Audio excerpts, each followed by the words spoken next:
दोस्तों, मुस्लिम महिला का हिजाब खींचने के बाद जो देश में सियासत शुरू हुई, राजनीति गर्म हुई, उसके बाद पूरे देश में हंगामा हिजाब के खिलाफ शुरू हो गया। और रही बात नुसरत परवीन की, तो उन्होंने साफ नियुक्ति पत्र पर ज्वाइनिंग करने से पूरी तरह से इनकार कर दिया। लेकिन अब ये खबर आ रही है कि उन्होंने ज्वाइन कर लिया है और यह ज्वाइन करने वाली हैं, लेकिन बिहार में नहीं, कहीं और। आखिर कौन सी ऐसी जगह है जहां पर नुसरत परवीन अपनी डॉक्टरी शुरू करने वाली हैं? दोस्तों, ये खबर अपने आप में एक रोचक है। आप ये सोचिए, जिस महिला का हिजाब खींचा गया, उसका मनोबल टूट गया, लेकिन आपके सहयोग ने उसका मनोबल बढ़ाया और आज वो लड़की खुद नौकरी करने के लिए, ज्वाइनिंग लेटर लेने के लिए तैयार है। देश की तमाम वो महिलाएं जो हिंदू मुस्लिम सब एक साथ निकलकर इस गंदे कृत्य के ऊपर जिस तरह से उन्होंने विरोध किया है, दोस्तों, वो विरोध रंग लाया और नुसरत परवीन नौकरी करने के लिए तैयार हो गई। लेकिन कहां करेंगी नौकरी, ये भी हम आपको बताएंगे। 36 लाख की नौकरी वो करने जा रही हैं नुसरत परवीन। 36 लाख दोस्तों उनका पैकेज है और वो नौकरी करेंगी, लेकिन बिहार में नहीं करेंगी। और ये खबर जितनी तेजी से हिंदुस्तान के मुसलमानों की आन बान शान की रक्षा करती है, वैसे ही मैं आपको बताऊं कि ये खबर पूरी तरह से फैल चुकी है कि नुसरत परवीन बिहार में नहीं, कहीं और नौकरी करने जा रही हैं। और ये कहां नौकरी कर रही हैं और करेंगी, और ये खबर मैं आपको बताने जा रही हूं। दोस्तों, इस खबर को सुनकर आपको लगेगा कि एक महिला जो अंदर से टूट गई थी, जो अंदर से खत्म हो गई थी, जिसका सरे बाजार नकाब खींचा गया, उसने इतनी हिम्मत जुटाई कि नौकरी करने के लिए हामी भर दी, और वो भी पर्दे के अंदर। पूरी खबर बताऊंगी दोस्तों। नमस्कार, आप देख रहे हैं बॉम्बसिफ न्यूज और मैं हूं आपके साथ शैला। एक ऐसा भी दौर गुजरा था नुसरत परवीन के साथ जब उनका सरेआम भरी सभा में नकाब खींचा गया।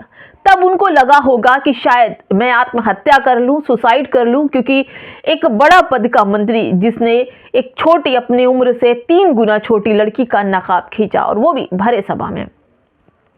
और इसलिए खींचा क्योंकि उनको ये पता था सांप्रदायिक सोच उनके सर चढ़ गई थी। चारों तरफ एनडीए बीजेपी की सरकार, सब हंसी ठसाठा लगा रहे थे। इसी हंसी ठकासे के बीच नुसरत परवीन का अचानक से नकाब खींचा जाना, इस बात का कोई सोच भी नहीं सकता था कि उस डॉक्टर के साथ ऐसा होगा, पढ़ी लिखी लड़की के साथ ऐसा होगा, तो आम लड़कियां कैसे सुरक्षित होंगी? ऐसे तमाम सवाल लोगों के हैं। लेकिन डॉक्टर नुसरत की हिम्मत को, उनके पावर को, उनके जज्बे को सलाम, और साथ ही साथ भारत की उन तमाम महिलाओं को सलाम जिन्होंने नुसरत परवीन का साथ देते हुए उनके हक और अधिकार के लिए मशाल लेकर सड़कों पर निकल पड़ी। ये उन लोगों के लिए एक बहुत बड़ा मैसेज है जो सोचती हैं कि सामने वाला तो बड़े ऊंचे पद का है, पावर वाला है, और लिहाजा इतना बड़ा काम मेरे साथ हुआ है, मैं आत्महत्या कर लूं, फांसी पर झूल जाऊं, जहर खा लूं या कुछ करूं। लेकिन नुसरत परवीन जैसी पावरफुल लेडी मिलना बेहद मुश्किल है। और ये पावर कहां से आई? ये आप लोगों की वजह से आया। कोई भी महिला अपने तन के, अपने जिस्म के एक बाल को किसी भी गैर मर्द को छूने नहीं देती है। यहां तक कि उसके बाप का भी अधिकार नहीं है कि अपनी बेटी का दुपट्टा छीन ले, पहना दे या उड़ा दे या हटा दे। लेकिन नीतीश कुमार ने ऐसा किया क्योंकि उनके चारों तरफ जो खबरें चल रही थी मुसलमानों को लेकर, उनकी बेटियों को लेकर, वही सब उनके दिमाग में था। जबकि भाजपा के तमाम नेता यही कहते हैं ना, मुसलमानों की लड़कियां बहला कर फुसला कर लाओ, नौकरी हम देंगे, उनका धर्मांतरण कराओ, उनका हिजाब उतरवाओ, उनको ऐसे ही नचवाओ। तो ये सब चीजें जो थी, जो प्रोपेगेंडे फैलाए गए थे, चित्रा त्रिपाठी जैसे सांप्रदायिक दंगे करवाने वाले पत्रकार नोएडा में बैठे, रूबिका लियाकत, अंजना कश्यप, सुधीर चौधरी और तमाम कितने नाम लूं, जिन लोगों ने सांप्रदायिक तरीके से एक लड़की का हिजाब एक सीएम के हाथों से खिंचवाने का गंदा काम, गंदा खेल न जाने कितने सालों से खेल रहे थे, और वो आज पूरा हुआ नुसरत परवीन के साथ। दोस्तों, ये खबर बड़ी ही खुशी की है कि नुसरत परवीन नौकरी करने जा रही हैं, अपनी ज्वाइनिंग लेटर पर वो काम करेंगी। लेकिन आपको बताऊं, वो बिहार की नीतीश कुमार की नौकरी पर लात मारती हैं। 2 कौड़ी की नौकरी पर वो लात मार करके मैं आपको बताऊं, अब नुसरत परवीन जो हैं वो नौकरी करने जा रही हैं झारखंड में, और झारखंड के जो मंत्री हैं, सीएम हैं, वो हेमंत सोरेन है और उनके हैं स्वास्थ्य मंत्री अंसारी। उन्होंने साफ कहा मीडिया से कि नुसरत परवीन को परेशान होने की ज़रूरत नहीं है, उनके लिए ये पूरा खुला हुआ है, पूरा नौकरी है उनके लिए, वो कहीं भी, सबके दिलों के दरवाजे नुसरत परवीन के लिए इज्जत के साथ खुले हैं। और उन्होंने कहा कि वो आएं और नौकरी ज्वाइन करें, उनको हर चीज़ फ्री मिलेगी, यानी कि 36 लाख की नौकरी, गाड़ी, बंगला, तमाम चीज़ें नुसरत परवीन के लिए फ्री की गई है। दोस्तों, ये बहुत बड़ी बात है कि हेमंत सोरेन जो कि आदिवासी समाज के मुख्यमंत्री हैं और अंसारी वहाँ के स्वास्थ्य मंत्री हैं, एक मुस्लिम हैं, लेकिन फिर भी उन्होंने नुसरत परवीन को अपने यहाँ जॉब देने की बात की। देखिए दोस्तों, राकेश सिंह है, ये लिखते हैं कि आज की एक अच्छी खबर जिसने हिंदुस्तान को फिर जिंदा कर दिया। खबर आई है कि जिस डॉक्टर नुसरत परवीन का नीतीश कुमार ने बेइज्जती की थी, उसी डॉक्टर नुसरत परवीन को झारखंड के मुख्यमंत्री और स्वास्थ्य मंत्री ने झारखंड में स्वागत किया है और उन्होंने सरकारी अस्पताल में सरकारी नौकरी दिया है, साथ में सरकारी बंगला और 3 लाख मासिक वेतन, साथ में झारखंड की नागरिकता। मैं तहे दिल से झारखंड के मुख्यमंत्री हेमंत सोरेन और कांग्रेस और जेएमएम के संयुक्त प्रयास को सलाम करता हूं। ये जीत उन महिलाओं की है जिन्होंने नुसरत परवीन के लिए मशाल उठाई, आवाज उठाई, प्रोटेस्ट किए, यहां तक कि पुलिस ने उन्हें उनके घरों पर डिटेन भी किया, जैसे सुमैया राणा जैसे लोग। दोस्तों, सवाल तो यही है कि एक वर्ग अगर कमजोर हो तो ये कौन सी बात है कि उस वर्ग पर एक हावी वर्ग तैयार हो जाता है उनको नेस्तनाबूद करने के लिए। जैसे हमारे यहाँ उत्तर प्रदेश में आई लव मोहम्मद का पोस्टर चला, उस पोस्टर ने ऐसी तबाही लाई कि बिहार से लेकर के दिल्ली, मुंबई, कलकत्ता, महाराष्ट्र, बनारस, हर जगह आई लव मोहम्मद का पोस्टर लगा। और उस पोस्टर से जो एक पक्ष, जो एक सरकार है जो भगवा को बहुत मानती है, उस सरकार ने आई लव मोहम्मद के पोस्टर उठाने वालों को जेल में भर दिया। ये सांप्रदायिक सोच नहीं तो क्या है?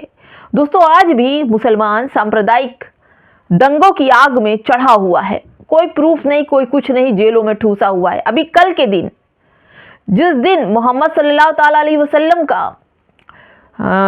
जब उन्होंने बरेली में आई लव मोहम्मद का पोस्टर लगा, उसके बाद लोगों ने नारे लगाए और कुछ लोगों ने तो ऐसा किया था कि उन जो पैगंबर साहब थे उनका भी गलत बयानबाजी की थी। लेकिन उसके बाद आज जज साहब ने एक फैसला दे दिया। उन्होंने कहा, सिर तन से जुदा का जिसने नारा लगाया है ये आपत्तिजनक नारे हैं और ऐसे नारे जो सांप्रदायिक सोच को बढ़ावा देते हैं, लिहाजा किसी की जमानत नहीं होगी।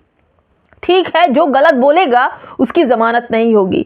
लेकिन मैं पूछती हूं कि जो लोग यतीनंद सरस्वती, राघवेंद्र प्रताप सिंह और तमाम नेता जो गलत बयानबाजी करते हैं, जो मुसलमानों के लिए आपत्तिजनक टिप्पणी करते हैं, क्या वो आपत्तिजनक नहीं है? जो यतीनंद सरस्वती कहते हैं कि ये मुसलमान जो हैं तुम्हारे घरों में घुस आएंगे, हथियार रखो, तलवार रखो, मार डालो, काट डालो। भाजपा के ही नेता, बीजेपी के नेता बोलते हैं मुसलमानों को आगे बढ़ने ही ना दो, 50% है, यहीं कि यहीं छोड़ दो इनको, यहीं कि यहीं काट दो इनको। तमाम ऐसे नेता हैं। अगर देखना ही है तो बागेश्वर धाम की पदयात्रा में शामिल होने वाले तमाम साधु संतों का वीडियो देखिए। एक भी वीडियो ऐसा नहीं है जो हिंदू राष्ट्र की बात करता हो। हर वीडियो में मुसलमानों को काटने की, मारने की, उनकी बेटियों को उठा ले जाने की, उनका हिजाब खींचने की, उनको धर्मांतरण कराने की, सबने यही बात बोली। और आज ये नतीजा है कि नुसरत परवीन का एक भरी सभा में एक बड़ा उम्र दराज मंत्री ने नकाब खींच लिया। अब जिस तरह से हेमंत सोरेन के यहाँ नुसरत परवीन की तरफ को ऑफर आया है, 36 लाख का ऑफर है, हर महीने 3 लाख की सैलरी मिलेगी, घर, मकान, बंगला और वहाँ की नागरिकता, ये अपने आप में बड़ा ही बदलाव लाता है दोस्तों। क्योंकि बिना मुसलमान हिंदुओं के सपोर्ट में आगे बढ़ ही नहीं सकता। नुसरत परवीन को हेमंत सोरेन का बड़ा साथ मिला है। वहां के स्वास्थ्य मंत्री अंसारी ने मीडिया से कह दिया कि उस बच्ची को परेशान होने की जरूरत नहीं और आकर यहाँ नौकरी ज्वाइन करे। फिलहाल दोस्तों 20 दिसंबर को उनको नौकरी ज्वाइन करनी थी और अभी तक ये खबर नहीं आई है कि नौकरी ज्वाइन करेंगी, लेकिन हाँ, नौकरी जरूर ज्वाइन करेंगी, क्योंकि गलती किसी और की तो सजा नुसरत परवीन क्यों उठाए। इस खबर में दोस्तों कमेंट बॉक्स में हमें जरूर बताइएगा कि क्या नौकरी करना जो नुसरत परवीन है बिहार में नौकरी करें या फिर झारखंड में नौकरी करें। कमेंट बॉक्स में जरूर बताइएगा। नमस्कार।